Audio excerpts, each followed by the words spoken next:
كنا بنسمعها حاجة وطلعت حاجة تانية.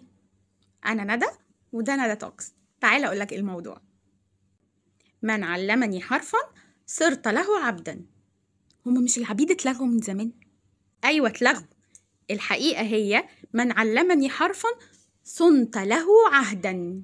اسأل مجرب ولا تسأل طبيب.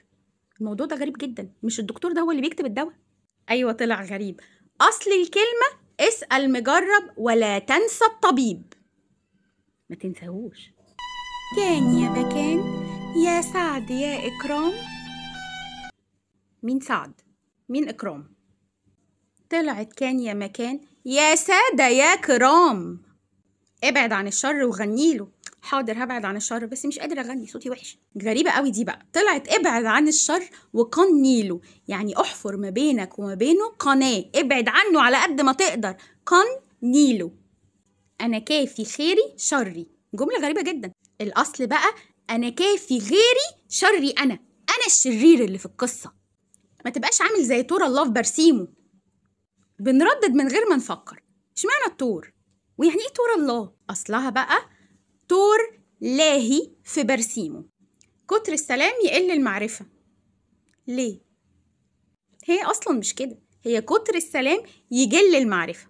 واتمنى ما حدش يكتب لي في التعليقات يعني ايه جل، لاني اقسم بالله انا ما اعرف.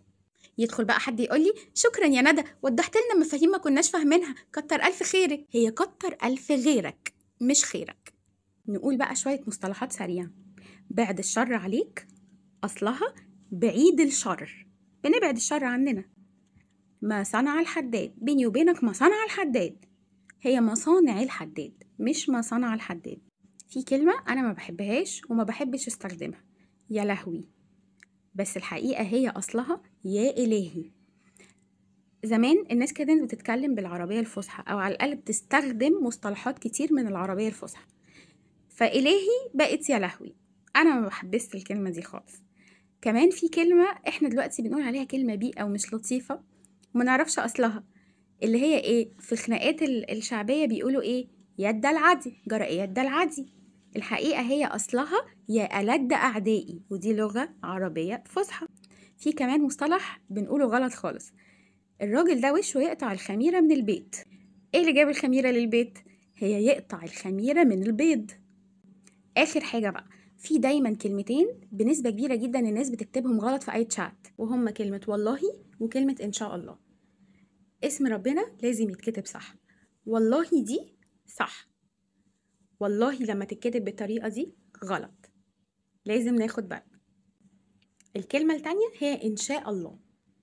إن شاء الله دي صح، إن شاء الله لو اتكتبت كده غلط.